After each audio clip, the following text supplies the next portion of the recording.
Greetings, I'm Zach Yelton, Director of Premium Services at Coastal Shores Landscape. This is the September 2020 newsletter video. Thank you so much for tuning in. We've had a great summer here. I hope you have as well. We are all looking forward to a little cooler weather in the fall where we can see some of this humidity drop a little bit and temperatures begin to cool off. Of course, as that happens, our landscapes begin to shut down for the year. I would say at this very point that you're listening to this video, though, we've got a strong 40 to 60 days more of our growing season here in the low country.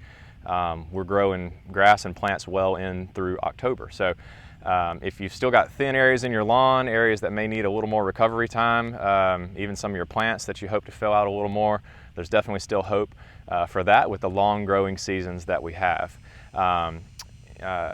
As I mentioned that we've just finished our fertilizer application, our second fertilizer application for many of our customers, and we have a product that's higher in potassium that we put down this time of year.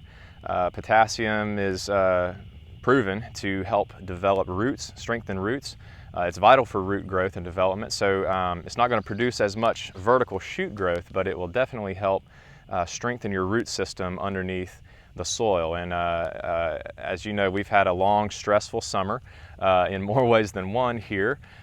So root strengthening and development is very vital to helping your grass recover.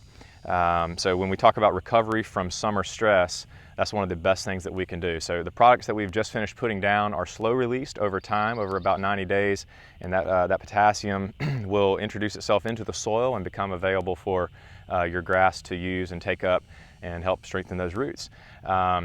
Strengthening the roots is one of the best things you can do heading into the dormant season. It will help protect against a longer period of drought in the cooler season. It will also help protect against frost, and heaven forbid we get any snow here. It will protect your warm season turf from being injured further with extreme cold temperatures if that were to happen. I want to mention one thing. I get a lot of questions this time of year about overseeding. As we come into fall, fall is the time of year that you would think to put out seed if that is your goal. Now, I want to help you understand, if you don't already know, the difference between cool season and warm season grasses. All right. When we talk about cool season grasses, we think about things that we can't grow here. Cool season grasses won't be sustainable here year round because of our extreme temperatures, right? So you think about fescue, rye, Kentucky bluegrass, things like that. A lot of those you will see up in the cooler climates, cooler regions of the country, but not down here in the deep south. So as you come into fall, if you are growing a cooler season lawn and you're in one of those regions of the country where you can grow that, fall is the time of year where you would overseed and you would put out more seed to help thicken up and fill out those areas of the lawn. That's not the case with warm season grasses. When I say warm season grasses, I'm referring to Bermuda, Zoysia, Centipede, St. Augustine. Those are the four big ones here in the low country that we are growing year round. And you wouldn't reseed those necessarily in the fall, okay? If you're having thin areas, you're going to work towards really growing those starting in the spring and developing those all through the summer months of the growing season. So we're kind of coming to an end here over the next 2 to 3 months on growing our warm season grasses. But back to overseeding, when you talk about overseeding warm season grass, that's for one main reason. It's mainly for aesthetics, right?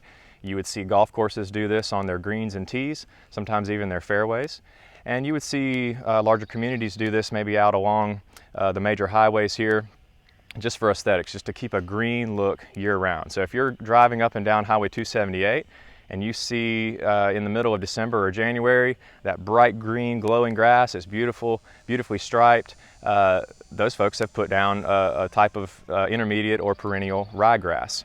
They do that in the fall.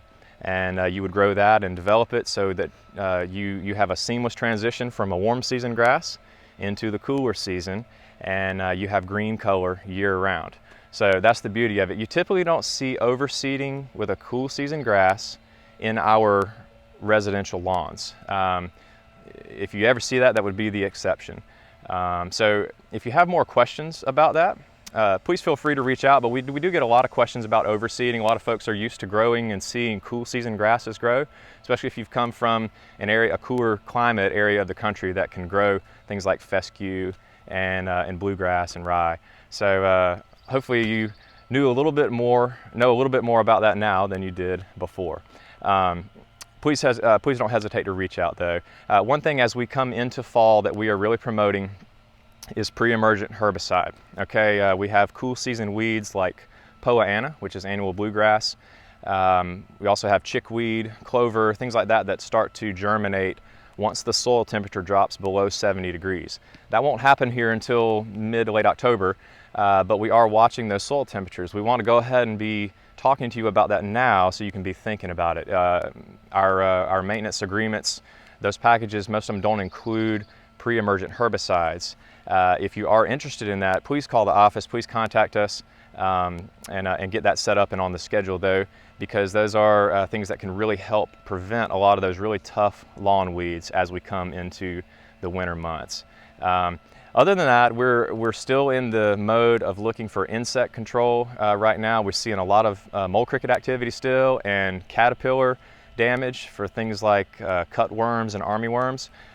Check the newsletter below for a little bit more information on that. If you think your lawn may be affected by one of those, please reach out and let us know. Our guys are trained to look and notice that kind of stuff too, so we'll be contacting you if we see anything.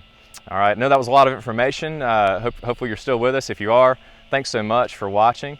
Hope you guys have a great start to your September.